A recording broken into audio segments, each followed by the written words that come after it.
Iowa State is the easiest game left on TCU's schedule, and a loss here may result in change, and I mean major change this offseason. Oh, yeah, it's Locked On Horned Frogs.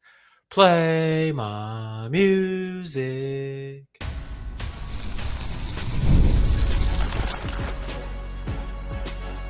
You are Locked On Horned Frogs, your daily podcast on the TCU Horned Frogs.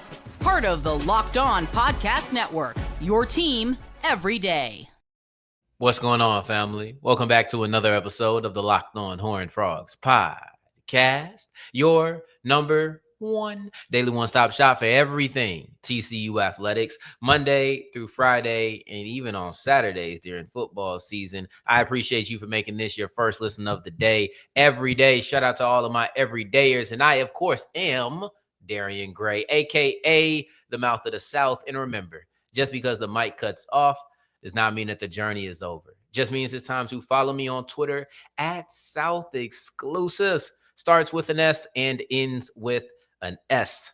Today's episode closes out with a look at the perfectly timed TCU bye week and all of the reasons that this couldn't have been placed in a better week.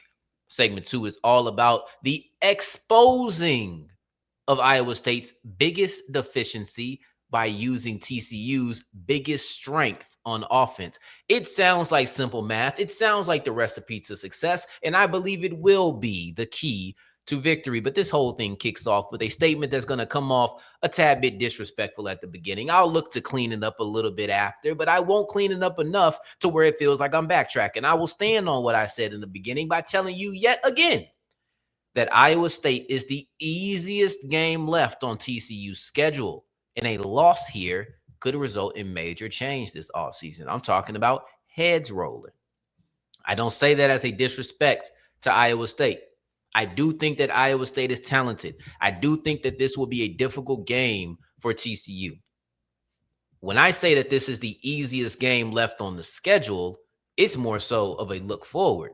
It's more so of a look out to what is on the way. BYU, Houston, Cincinnati. That's what I'm looking at. And I mean, no disrespect to Iowa State. They aren't in that class. One could argue that TCU isn't in that class. I'm not here to debate that aspect of it, but I think TCU is closer to being in that grouping than Iowa State is. I think that TCU has aspirations of being where those teams are that are still alive in 2025. That can't be said about Iowa State. What I don't want to do is paint a picture of this huge gap that I did against West Virginia. I don't want to do that because that's not what I feel. But what I do feel is if you don't win this game, what happens the rest of the year? Because it's only going to get tougher. This feels like a game that you got to grab. This feels like a game that you need to really grab firmly, I would argue. You need to grab this game and win it with control, because I think that on a week-to-week basis, we don't look at momentum as much, but I do believe that it still plays a part in how you practice. I think it plays a part in your belief in yourself. You need to beat Iowa State handedly. You are at home. If you don't win this game, how can I believe with any confidence other than just blind, oh, you want to be a fan? Loyalty. Cool. I don't have that.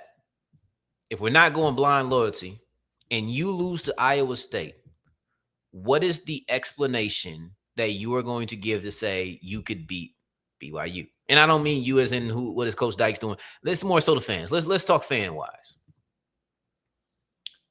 If TCU loses to Iowa State, what's the argument that they're capable of beating BYU?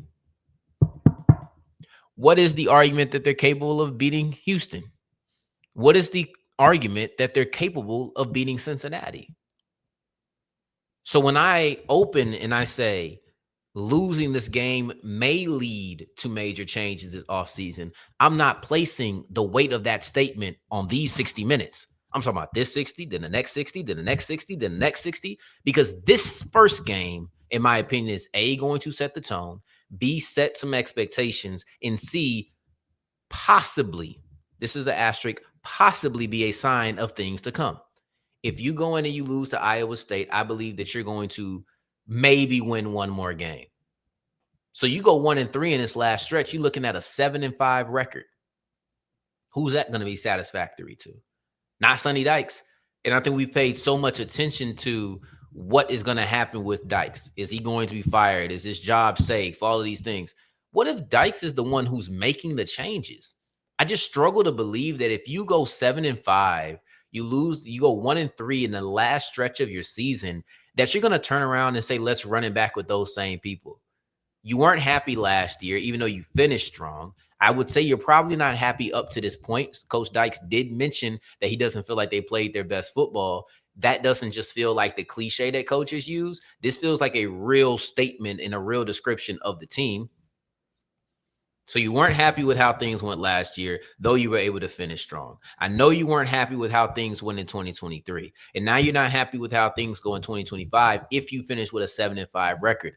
I'm not here to tell you that Sonny Dykes is on the hot seat, that Sonny Dykes is going to get fired. I think all of that is on the table for discussion. But what if Dykes is safe and his assistants aren't? When I say major changes, we may look at changes at coordinators. We may look at these things being different because when coaches feel pressure like that, something has to change. Something has to change. You can't just keep running it back every time. You can't keep looking at different outcomes. All right, well, we never got it together in 2023. Then we finished strong in 2024. And now this year, I mean, we won some games, but then we finished so weak in 2025. That can't just keep being a running statement. Like that can't be a recurring statement of different ways that your team didn't live up to your own standards. I'm not here to put you down. I'm not here to say any of that. What I'm here to say is that I think 7-5 results in major changes. Simple and plain. Simple and plain. And if you lose to Iowa State, I do believe that 7-5 becomes a very real reality. Very real reality. For me, TCU has two futures for the rest of this season. They can either be streakers or spoilers. They need to be one or the other. I think streaking is going to be hard. I think streaking and going 4-0 on a stretch that includes Iowa State, BYU on the road, Houston on the road, and then come back home in the last game versus Cincinnati. I think it's going to be difficult to run the table there. You do that, I don't care what happens. Like, no one's talking about jobs being on the line. Nobody. This is a very comfortable offseason, even though you may not make it to the Big 12 championship. Even if that happens, I actually think there's a good chance you do. But there's a chance that you don't as well. But if you lose this game, or excuse me, you don't have to be a streaker, but you have to be a spoiler. And you have 3 opportunities to spoil, 2 really. I think Houston kind of already spoiled themselves with that loss to West Virginia. But that's what I'm looking at. TCU has 2 outcomes this year that are going to be satisfactory. You could be a streaker and go 4-0, run the table, and make a late push to get into the Big 12 title game. Or you could be a spoiler and have a game versus BYU that maybe serves them a loss that takes them out of the Big 12 title game. Cincinnati's a one-loss team that's still trying to find their way in. Maybe you beat them and knock them out of the title picture in the final game of the season. There's 2 outcomes. There's only 2 paths for the last month. You could be a streaker or a spoiler. One of the 2. If neither one of those things happen, it's going to be rough. And that probably means that you're going 1-3. I even think 2-2 would be acceptable.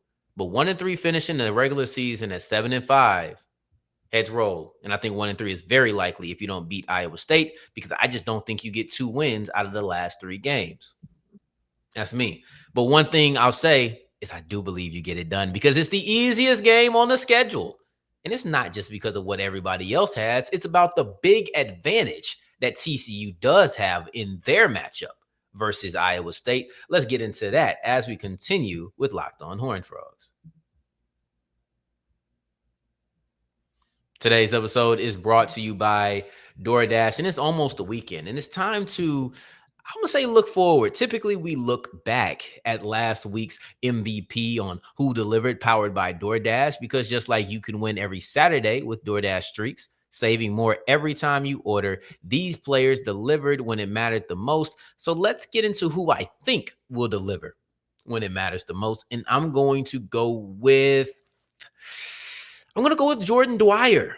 Somebody we're probably not going to talk too much about in the next segment, but Jordan Dwyer is a player who I think could have a big-time game in this one. Dwyer, McAllister, and Hoover, be on the lookout for that triumvirate through the air.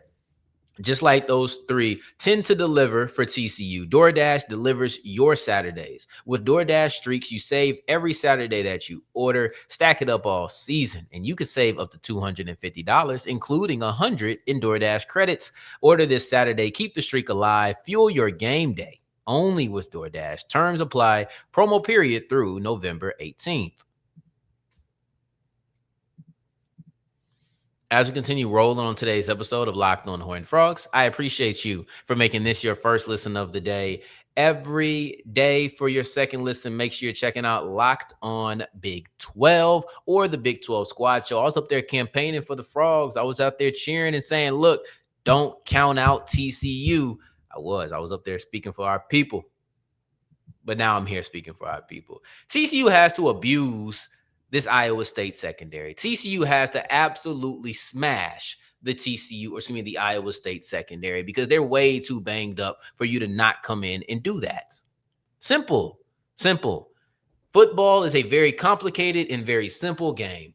They have their intricacies, they have their complexities, but at the end of the day, it is finding a matchup and exploiting it.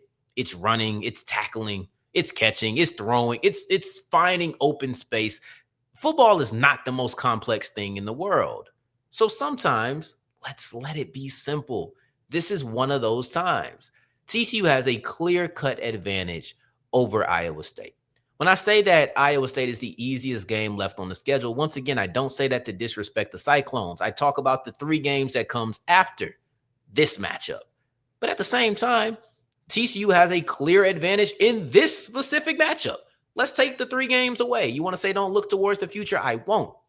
But TCU has to abuse the secondary of Iowa State that's already banged up. This is something that Nick talked about yesterday. I'm going to play this because I want you to hear how an insider would break down the struggles to stay healthy with Iowa State. And then we'll get into what I think about it a little bit deeper. Yeah, we're looking at basically third stringers all the way around. Jontez Williams, Jeremiah Cooper, Kaijon Cummings Coleman, all out for the season. 2 ACLs. I don't believe we got a specific designation on Kaijon, but I think it was a shoulder, just based on what I had seen. It's all over, and it's ugly. And we just lost Will McLaughlin as well at linebacker for the season. That's obviously not the secondary, but that just goes to show, the whole defensive unit works together to stop the pass. Now you're down another linebacker. So, and this is really interesting. I found this personally interesting because I generally tend to think in one linear path until I've been exposed to new information. And Coach John Haycock brought this new information to light for me. It's really easy to look at Iowa State missing top-end talent in the secondary, right? No Jontez Williams, no Jeremiah Cooper. Oh, we don't have top-end talent. This is going to be a struggle. Well, the way he worded it was that now these guys who were getting 20 to maybe 30 snaps a game are not only getting the 50 to 60 snaps that the starters were getting, but they're actually going above and beyond that. Now because we have less depth, they're expected to go up to 70 snaps, right? However, basically, however many defensive snaps there are, they're forced to play that as a new player in this scheme or in Division I football. So it's like third stringers all across the board. And it's also coming down to, yes, experience, but also how fatigued are they in these games? Yeah.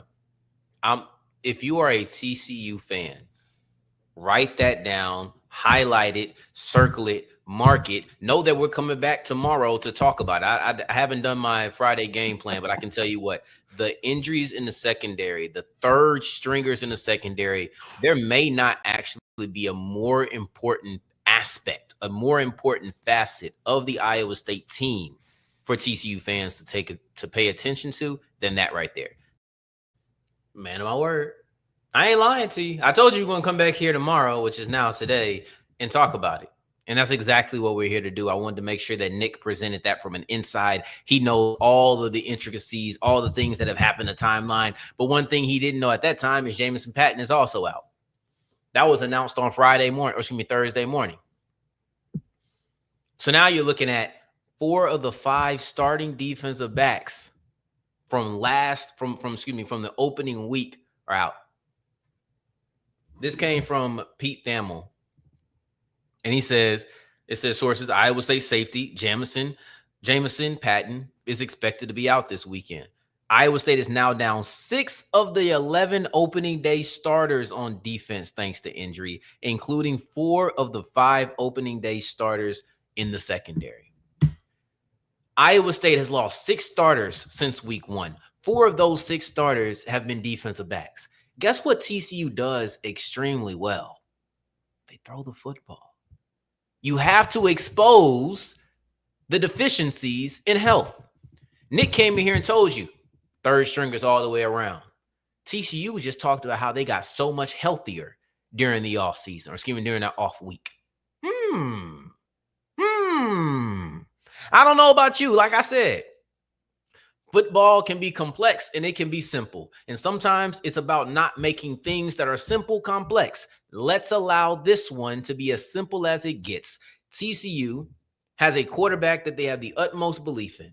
TCU is a team that is looking to throw the football. TCU is facing a team that doesn't have any defensive backs healthy.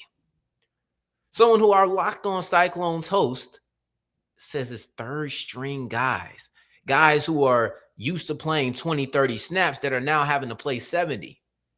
And they're going to have to guard Eric McAllister. They're going to have to guard Jordan Dwyer. They're going to have to guard Joseph Manjack. Yikes. I'm sorry. This feels like a huge advantage for TCU. It feels like an advantage that is so obvious that if you don't exploit it, not just for 15, not just for 30, not just for 45, not just for 55, but for 60 minutes, then it's malpractice. I love running the football. I really do. But this is the type of game where you throw. And I don't think TCU is going to have to be convinced to throw the ball much because that's what they love to do. But you got to throw the football against a team that has a banged up secondary, a team that is without the majority of their starters on that unit. Meanwhile, you have Eric McAllister, who leads the conference in yards per catch, leads the conference in yards. He might lead the conference in touchdowns, if we're going to be honest. Let's double check that, because Eric McAllister may be the Big 12 leader. Let's see if he is. Overall statistics, let's get to our leaders, because he does lead in yards per catch, nearly 20 yards a pop. He does have the most yards. He doesn't have the most receptions. He's not close to that. But touchdowns? Oh, no, he's not. He's second to Cyrus Allen from Cincinnati. Cyrus Allen has 10. God, he's a touchdown machine. He gets a touchdown every 3.5 catches. Golly. But anyway, Jordan Tyson and Eric McAllister tie at second with 8 touchdowns on the year. It's a monster. And then you have Jordan Dwyer, who is approaching 500 yards.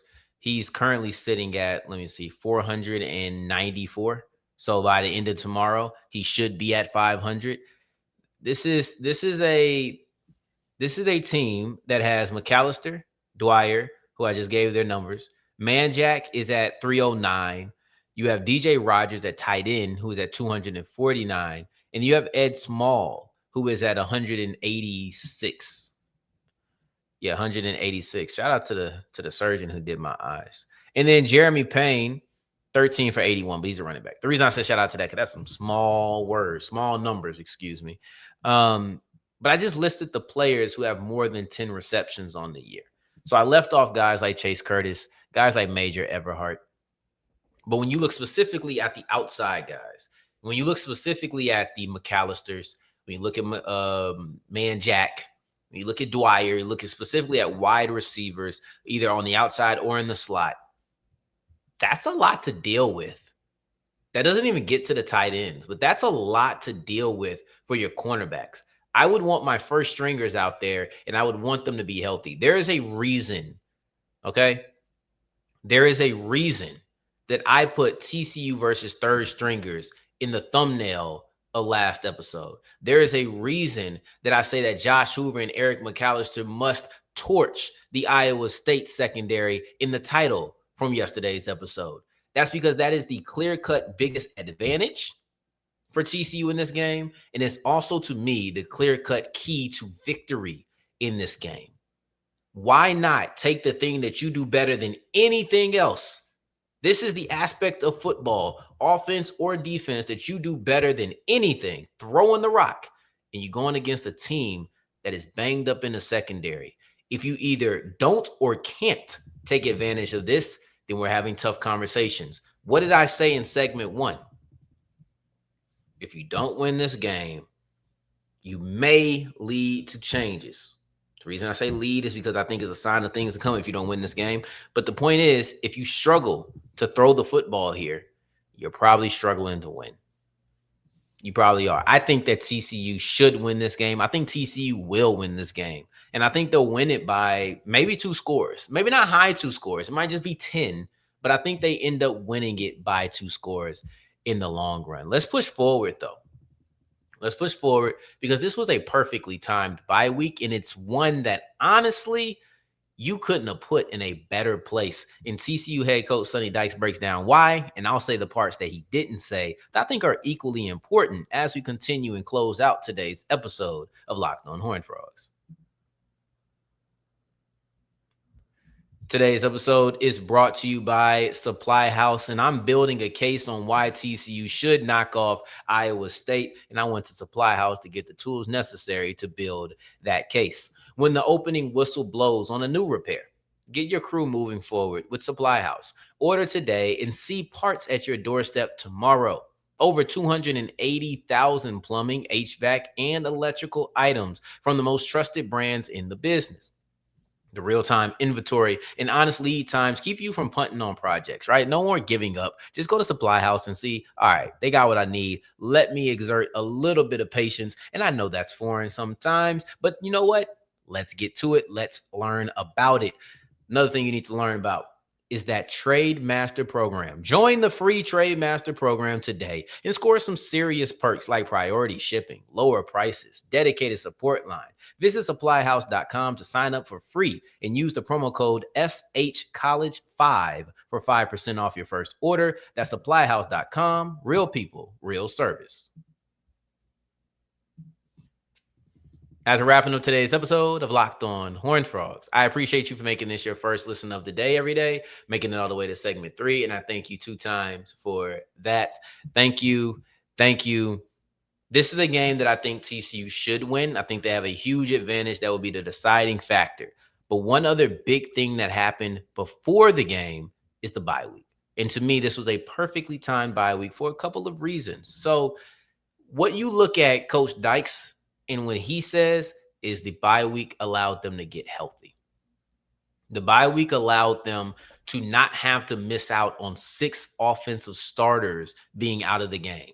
That's what Dyke said. He said that if this game would have happened a week earlier, then you're looking at a team that would have been down 6 offensive starters. And to me, do you need a greater representation of why this was an importantly timed and expertly timed bye week? I think that's enough. In case you're curious on how bad losing 6 starters is, we just blasted the Iowa State defense for being without 6 starters.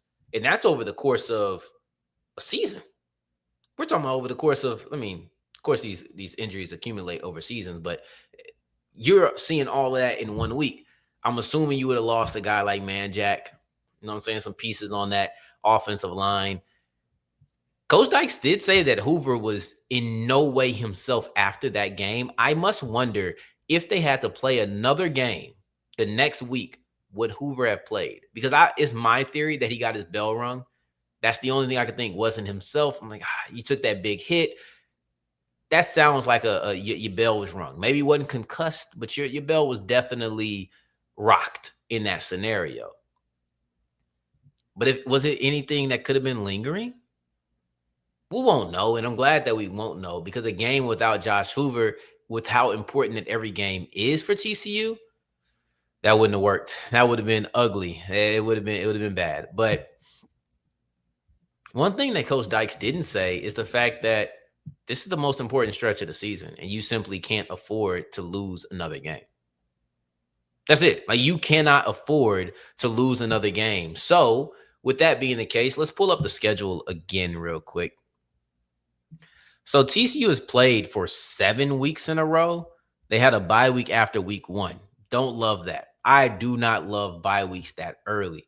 But afterwards, you go Abilene Christian, SMU, Arizona State, Colorado, Kansas State, Baylor, West Virginia, the biggest break you get in there is playing Arizona State on a Friday and then having to wait 8 days to play Colorado. That's the biggest version of a break that you get. 7 straight weeks can take a grueling toll on you. It really can. So, and that's not even just talking about the games you're playing. That SMU to Kansas State, or excuse me, that SMU Arizona State game back to back specifically, all the way to Kansas State. I don't think Colorado really fits in there, but they're in that slot. So SMU, Arizona State, and Kansas State are 3 really tough games. I think Arizona State beat up the offensive line more than I've seen any other team do. I thought SMU had some moments where they got good push. It was physical football those 2 weeks. And then Colorado, Kansas State just kind of beat them up. I don't remember how physical that game was, but it was definitely a banger. And I think that it was maybe more of a mental toll than anything else. Baylor, right after that, rivalry game. Hectic environment with West Virginia. Like, you really don't have a time to stop. And one of the things that Coach Dykes said is that this bye week allowed him to take a break and allowed him to reset. I think that's good for the team. As you're going into a time against Iowa State, BYU, Houston, Cincinnati, forgive me if you're upset with me, keep listing them off. I'm probably going to do it next week. As long as TCU continues to win, I'm going to talk about who they have next. But going into that type of stretch, you want your mind to be right. You want your body to be refreshed. And the bye week allowed them to do both of those things. You can't go in there with the toll of every other week on your back. You can't do that. You need time to reset the same way Coach did. The players got that too. They got time to sit there and get treatment. They had time to sit there and get healthy, mentally healthy, physically healthy, and prepare for the roughest stretch, because LSU and Alabama have bye weeks every week before they play each other. They have bye weeks every single week before they play each other. Sometimes you just need that time to get into the moment.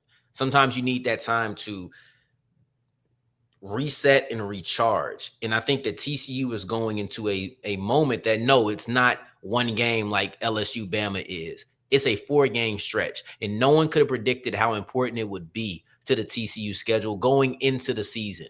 But as we sit here now, it's definitely luck, because you needed that moment to get healthy. You needed that moment to recharge. And you're going into a moment, a 4-game moment, that you got to have it, period. And having that time to rest before, chef kiss, perfectly timed. Just like we perfectly timed the ending of this episode. Now, tomorrow we'll be back right after the game. Make sure you're checking that out. I can't wait to bring it. It's going to look a little different, but I think it's going to be extremely fun. In the meantime, in between time, until the next time that we hear each other, family, take care. Stay blessed. Peace. Wrong one. Peace.